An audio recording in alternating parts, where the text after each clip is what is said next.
Welcome back to yet another episode of Let Your Geek Flag Fly. As always, I am your torchbearer, Kyle, and this is the other torchbearer, Jose. How are we doing today, my friend? We're doing good. I'm doing better from our last topic. I mean, I've gotten past it now, Calm down a little bit? Yeah, just a little bit. Yeah. That's good. All right, so we're going to jump into the next topic. And this one is something new for those of you who've been watching this weekend. HBO has released what I'm going to go ahead and jump out in front of us says their next big series. Yes. I mean, you had their Game of Thrones. They had their spinoff with House of Dragon.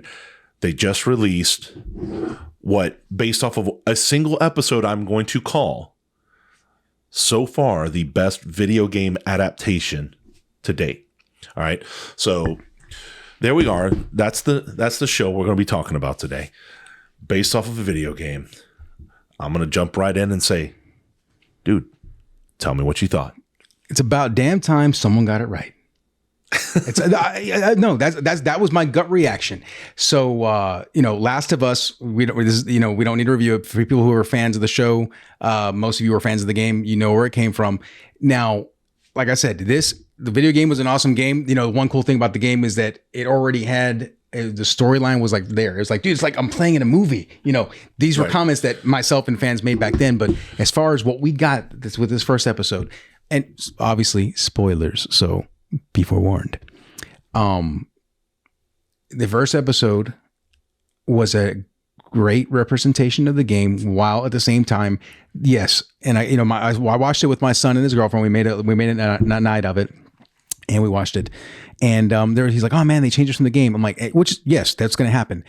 But what I liked about it was the changes they took did not take away from the game, but added to the mythos of it for me. So if you watch the game, the story exactly, if it worked and they used it to their advantage. So yes, there are certain things that we didn't get to see, but in all honesty, the episode was more game centric, more true to the game than it was different.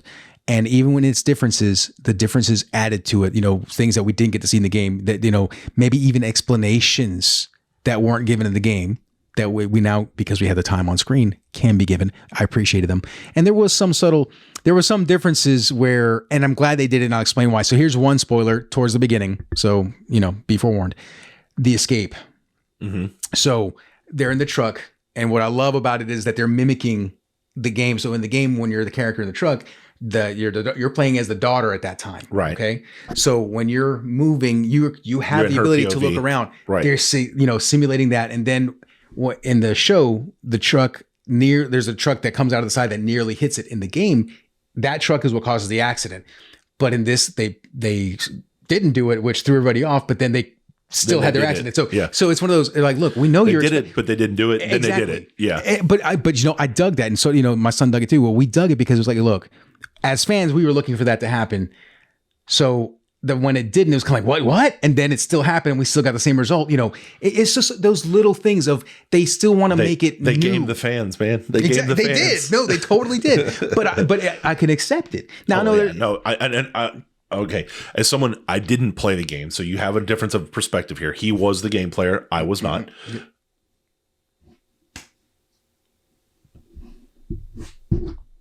Take it home tonight. Thank you. You're welcome. Shame on you. No, I have not played the game. But what I can tell you is this, is one of the things that I liked about the accident part. Yes. Was, again, it was so quick and out of nowhere. It was sudden.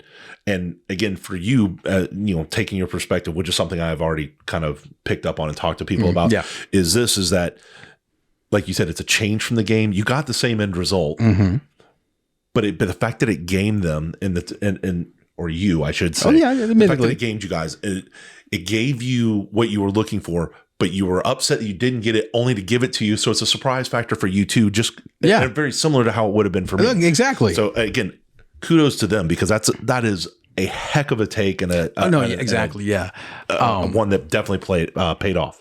And so far, the casting I've been very happy with. I'm not gonna lie, it looks very similar to the game characters. Oh no, yeah, they did. Ways. I mean, the production design did a great job. Well, and one of the things I did, one of the things I did know is the writer and creator of the game is also like the writer and executive producer of the show. So yes. Again, you want to maintain continuity and get something done, have the creator involved. Exactly. Like I said, it's I loved it. Initially, when Pedro Pascal was going to be Joel, I was like, sorry, I was coming off of his Wonder Woman 2 stint. I'm like, look, I'm going to let that one go because you are the Mandalorian and we know what you're capable of. So when I heard it was going to get Joel, I was like, okay, this might be your redemption. Once again, he's a good look. One episode in. Oh, he's redeemed. I have Pedro, bro. I forgive you. I will say this: I was totally like, please say this is the way. Please just somehow work it in, just as a little, just stupid throw in. Just obviously I knew they weren't going to because that's too iconic. But still, like when he was just like when she's asking him a question, the Ellie, and he's just responding in his very, I don't quite give a shit way. I was just kind of like. This is the. He said something, and out of nowhere, I go, "This is the way." And it's just like everybody, me and my son, everybody started cracking up. They were watching it. We had a little watch party, but no, like I said, all joking aside, they got it. My first statement says it all. Finally, somebody got it right, and where I'm going with this. You have very popular game series that have been attempted to be taken to the big screen. Silent Hill, which you've got, which I'm very excited about the upcoming film. I'm hopeful. I'm keeping my excitement in reserve on that one. Well, all I'm saying is this: considering who's involved with it, considering which story they're telling, I liked the first Silent Hill live action film. Like I said, yes, it had to take its creative differences, but at the end of the day, it still was not a bad movie. Even if I wasn't a fan of the game, I feel liked it. Sure. The Resident Evil series, I've actually done an audio podcast about that some time ago, especially with the last movie that came out, which was basically a reboot. But they combined the first two games into one, which made no sense. What it's come down to is Resident Evil has had a entire film series, which I think was 5 or 6 movies. I lost count. I lost count at this point. Then you have this reboot movie. Then you have multiple animated films, which the animated films were basically sequels to the games. Specifically Resident Evil 4. It kind of follows Leon's from that point of view. It's funny that you bring that up because I in preparing myself for this, it's one of the things that when they were creating that game, they based it off the gameplay of Resident Evil 4. Oh yeah. That's right. I forgot about that. They did. But that's the thing is, for all the different cinematic adventure attempts, this has probably been the first video game adaptation, like you said, that it got it right. Yeah. Even with its creative licenses, taking creative licensing with some things, changing things here and there. Right. Even with the changes they put in, I still feel like I got 80 to 85%, if not maybe even more than that, of my game experience validated. Well, it's not just that. And again, just from what I'm looking at, just from the people I've talked to, it's not just that it's 85%, which is a good number to have, but it's the substance of it, the essence of the game. Yes, was very much captured on screen. Oh yeah, and I think it's not just this is a shot for shot remake portion here or an homage to this portion of the game. It's not just those things. It's not just that the actors were made to look like the characters. It's the whole substance of it. The story is there. The acting and direction is there. As you put up, the entire production of it, from the cinematography of it, the backgrounds, the set design, all of it mimics the game very well. Even I made the comment how Joel's backpack looks game accurate. Right. Everything. The episode caught me at the same place the game caught me, where when I was playing the game, I'm like, this is something special. And the show caught me. I was wondering if the show would get me in the same place. And I would say for the most part that it did. And it's in the beginning sequence when you're not expecting, because you already played the character of the daughter. You're not expecting spoilers. You're not expecting her to be the first of the main characters you're seeing to die right there. So you have that, but you also, like I said, in just those first few minutes, you bonded with Joel, you bonded with the daughter, and even Sarah, and you even the brother. And Tommy, when she gets shot he turns to try to protect her to use himself as a shield, and it went through him. And in the game, it goes through him. In this one, I think it's like it grazed him. It looks like it grazed his side, yeah. But in the game, it actually goes through him. But where he's holding her and she's dying. I'm sorry.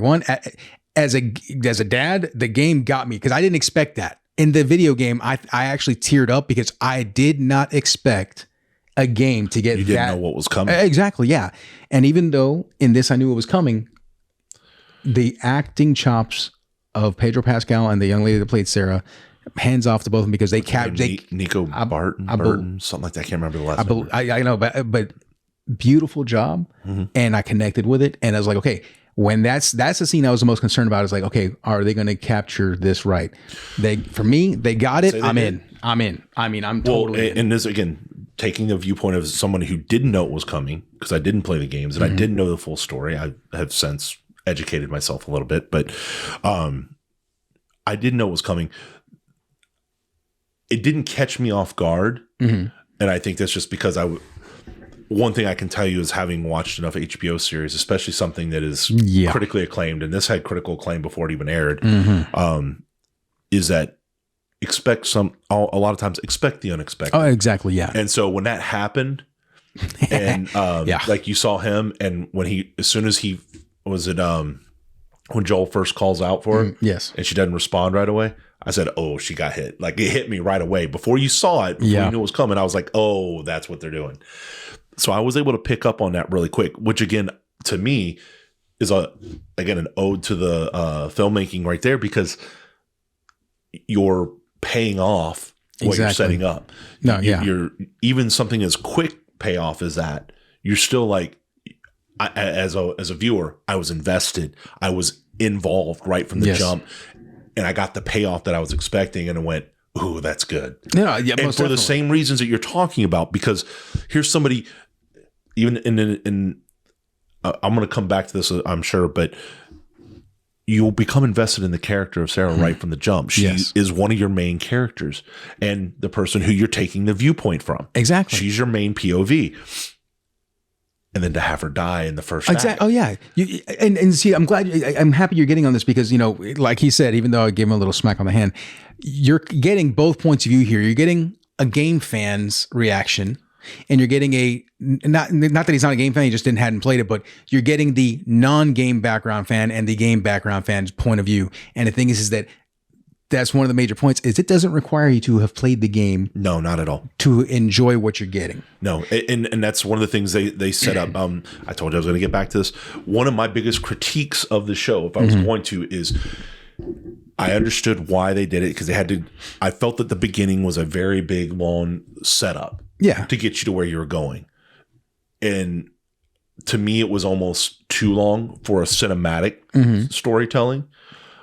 And because of the time jumps as well, that part was like, okay, we just laid out, you laid out the whole thing, setting up the whole thing about the fungi right at the beginning. Exactly. And then, okay, we went from 1968, it's now 2003. Yeah, 2003, yeah. And then it's like, kind of like, okay, that was a random jump, and so you knew you already had the setup of what the payoff was going to be. But again, the build to it, and again, at this point is when you're becoming ingrained into Sarah's character as your main POV. So like I said, I felt it dragged only because, again, I didn't know where they were going. Correct. Yes. Right? So that's why I say that. With that said, because they did have that setup though, it made everything make sense. Everything fit together very nicely. So from that standpoint, I don't have a very huge complaint at all. Exactly. Again, everything was pretty easy to follow. Everything was set up very well. You had a good explanation of what you were seeing and what was going on. I agree totally. Like I said, I've got nothing bad to say about it. I even enjoy the fact that, and now I'm not saying that the actors are not well known. Obviously, Pedro Pascal is well known with his, Mandalorian and Wonder Woman 2. But, Bella Ramsey's kind of known as Ellie. Exactly, yes. But the bulk of the rest of the side characters and actors, there's one or two that I'm like, okay, I recognize you, I recognize him. But I love the fact that we're getting a good amount of, relatively fresh faces. I like that because the issue is, don't get me wrong, I'm not downing established actors. But the thing is that what no actor wants, in all honesty, is to be typecast. Right. So I'm liking the fact that we are getting those fresh points of views. And to your point, like talking about the fungus in the beginning, the fungi in the beginning. So in the game, kind of like Resident Evil, in a video game, there's things where you have to, like, whether it's this game or any kind of role RPG, to progress a story, you'll find like files or documents that you have to read, and they give you like the backstory. Yeah. But the thing is that as a film or a show, that only goes so far. You sometimes have to actually film something, because your audience isn't there to read or to just hear you say something. They want to see it. Right. So that's some of the differences they did. When you change mediums, even from a video game to cinematic, which again, both are very visual mediums, but the way you tell and present a story is different. Exactly. The way you interact with a video game, the story can take place and break out longer over a period of time because you're interacting with it. Yes. Whereas in a cinematic, the story is being told to you, presented to you visually. So you have to be able to see it and follow, because if you don't, you end up getting lost. And when you're dealing with subject matter like The Last of Us, exactly, you have to have people invested in understanding from the get-go, because otherwise they're going to be like, I don't even know what I'm watching. And you got an hour and a half long first episode, which I did not realize that. I was excited. I was like, oh, it's not over yet. Heck yeah. 20, 30 minutes later, you're like, okay, no, too much, too long. I don't even know what this is. It held your attention. You send your audience away. Yep. Whereas this one, because you have the information you understand what's going on. You're able to pick it up. You don't need, let's read this here or this flashback over here. Mm-hmm. You can have all those things. They're great. But what I'm saying is in general, you got the gist of what's going on. Exactly. And even with, and help me again, being I haven't played the game. My understanding is with Joel and Ellie are going to be very much kind of the core of this. They're going to be the ones you follow through and through. So there has to be a connection between them. And to me, and again, correct me if I'm wrong. Hold on. Mm-hmm. The connection starts off with he basically is seeing her as his daughter.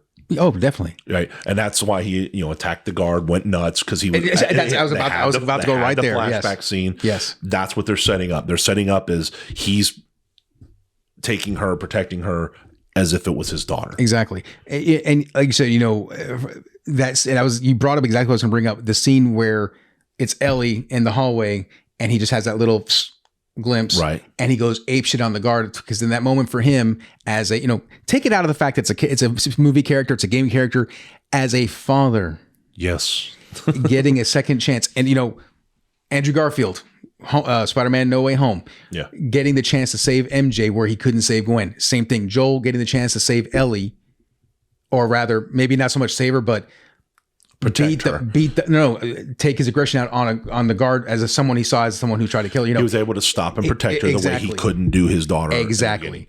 And that's why I said, so it looks like what they're setting up, again, good premise. And as you said, as a father, something I can relate to very easily. Again, if there's anything that I'm more passionate about, I don't know what it is, but I am very, very passionate about, kids, protecting definitely, kids. Yes, most definitely. And it's a big thing for me. I mean, I got 6 kids. Obviously, I've got 3. So, but it's one of those things where, again, that hit home to me big time. Oh yeah, even going, and we're going to sum this up here shortly, but even going back to when the game had first come out on PS3, so that that's how long ago it came out. At that time, like I said, when I played the beginning and I saw that, and I'm like, holy crap! Because in the game, here's the kicker: in the game, the credits for the game don't begin until Joel's holding Sarah dying. That's literally like the prelude. Like okay, so you're basically playing the first couple minutes, which is basically the opening of the game. All that happens before the game even starts. And when I did that, I think my middle son Jaden was watching me play it, and he's like, "What is this?" I go, "It's just a game I got. I'm playing it. Boom." And I'm like, as a father, I'm like, "Damn, dude, because that scene got me." And then I'm like, "That's just the start." I'm like, holy crap, but literally, so even back then when it happened, I was like, this is just the beginning of it. Yeah. So, like I said, and I'll probably on some of these, as we do updates or, reviews on episodes that come up, I may include my son Jaden, because Jaden has actually played, I've played the first game. My son has played all of the offshoots, the prequels, part 2. Downloadable content. Exactly. Yeah. He's done all that stuff. Nice. But, for me, as a thumbs up, I love this. As far as a start, they started it strong. Oh, excellent start. Absolutely. Keep it up. Keep it. What you did in the first episode, you need to keep doing, because you found the recipe and it's working. Considering the fact that how many different attempts there were to put a game into a movie or TV show, you guys have hit it out of the park. Keep doing it. Let us know out there in the Geekverse. Let us know what you think. Let us know if you agree with us, disagree with us. One of the things that I'm intrigued about is just because, again, one episode, I don't know the full story of the game. I've gotten a little bit here and there, but one of the things that is intriguing to me is how expansive this is. Oh, yeah. And by expansive, I mean, I hate having to do this comparison right now, but expansive in the sense of, in some of the ways, how The Walking Dead expanded out of being in Atlanta. Oh, yeah. And then became much bigger. This starts off with bigger. Exactly. Right? Yes. You start off, you're in Texas, then you're in Boston, and you know that they're going to Wyoming. Yeah. That's a lot. Oh, yeah. And then the idea and the concept, they already set up stuff with, you already know that there's fireflies. You got an idea and a concept of how law and rule is kept exactly. in the QZs, as they're referred to. You get a good idea of the post-apocalyptic world that you're looking at. Oh, yeah. And that's one of those things is, again, when you're dealing with post-apocalyptic worlds, I think a lot of them have a lot of similarities, which this also does. But I think this gives a very clear picture and a good start, I agree. an introduction into what you're about to get into. Exactly. And with that said, I don't think it got enough into the infected. But I'm fine. Because I do have some of the game knowledge. Right. I think they're where they need to be. Oh, no. I'm not saying they're not. No, but that what I'm saying is that's intriguing to me, because I know that the infected play such a huge part of the storyline. No, yeah. And obviously, and and I love it that it's a unique, even in the game, it's a unique infect. They're not zombies. Right. They're not just rage crazed. There's actually a kind of a scary, and I'm not saying how much of it is factual based, but just the concept of a brain invading fungus. Yeah.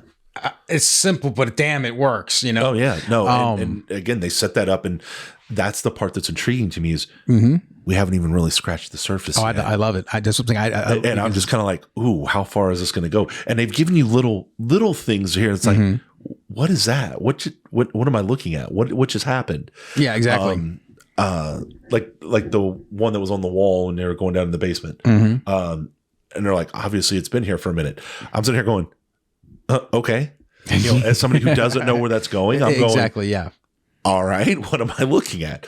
So again, I have seen some screenshots and previews and stuff. I do have some knowledge of the game, so I'm not going to act like I'm completely ignorant. But at the same time, it's one of those, it's intriguing. Again, they gave you enough to keep you invested, to keep you interested, to go, definitely watching the next episode. Yeah, exactly. No, most definitely. Yeah, this is going to become the new, was it Sunday night when it aired? Right? Yeah, Sunday night. Sunday night routine. Yep. Again, I know what I'm doing. Hell yeah, I know where I'll be. So again, let us know what you guys think. If you agree with us, if you disagree with us, what do you think is going to happen? Go from there.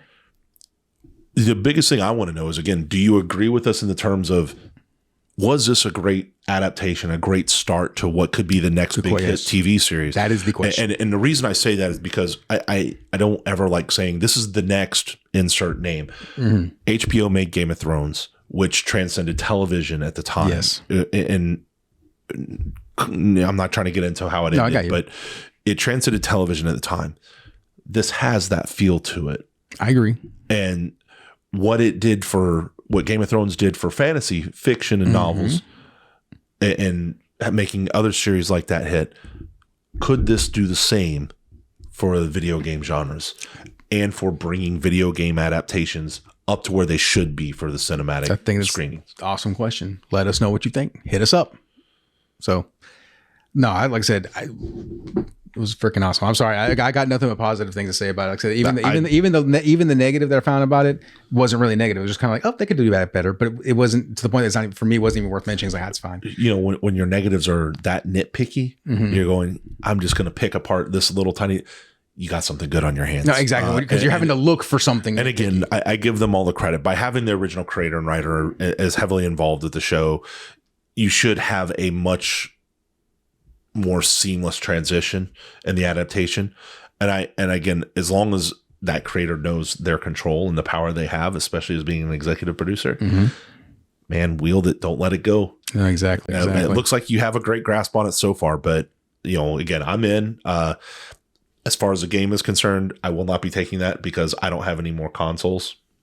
Smart man. I am primarily a PC gamer, so I must wait until March 23rd, I think it is, when it comes available on PC. Will be The Last of Us Part 1 will be available on PC. I will pick it up then, and I will get myself immersed into the game series so that I can continue on this journey. And then I can be a smarter viewer like yourself. Go. Well, like I said, you are in for a treat, my friend. So with that being said, as always, let your geek flag fly and stay geeky, amigos.